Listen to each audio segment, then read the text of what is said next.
Hi, welcome to my 2-minute video series on digital marketing and on B2B sales.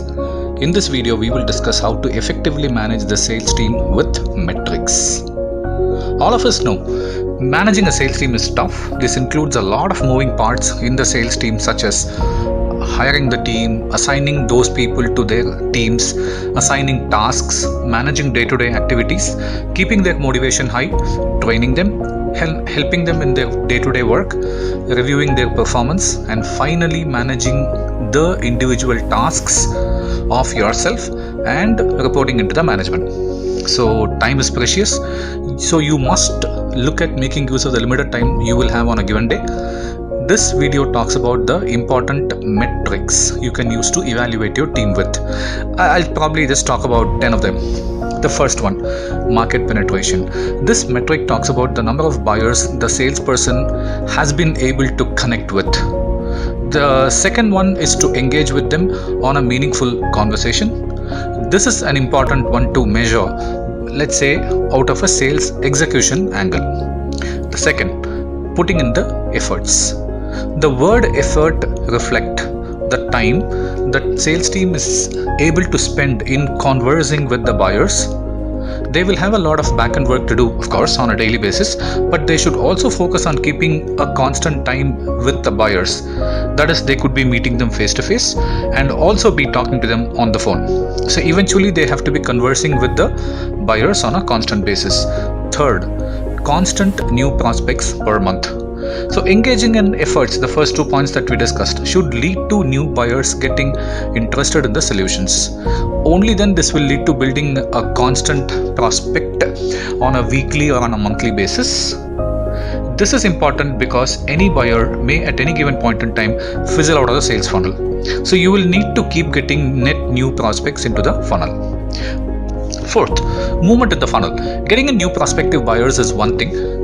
Moving them towards the closure is also important, because you would not want the prospects to stagnate in one stage only for a long time. So there are a bunch of activities that needs to be done by the sales team in getting the buyer to move towards the buy button. Fifth, logos acquired. The eventual metric that you will have to evaluate the sales team on is the logos that they have acquired. All the above mentioned metrics are not useful if these efforts do not lead into sales. So till now we've been talking about managing the individual in the sales team and how to support them. We will now look at the operational aspects of the sales team. So these operational metrics will help you in building efficiencies in the sales team. Let's talk about the sixth point, which is sales per lead source. The sales team will spend their time in working in multiple industries, going to trade shows, and may even ask you to purchase leads, let's say from some databases. You will have to find out the source that gives you the best outcome and ask the team to spend more time on those sources than on the others. Seventh, average value of deals. So the logo closure is just the beginning. So you will have to find out if the account is getting better over time. The customer might start with a small deal to get confidence on you. You will have to find out if they can give you additional business. If not, you will probably have to move on to other accounts which can give you repeat business. Eighth, performance per salesperson. You will have ups and downs in the team based on their performance. You will have to make sure that they do their daily activities and move the prospects towards the buy button. You can also find out who in your sales team has performed consistently.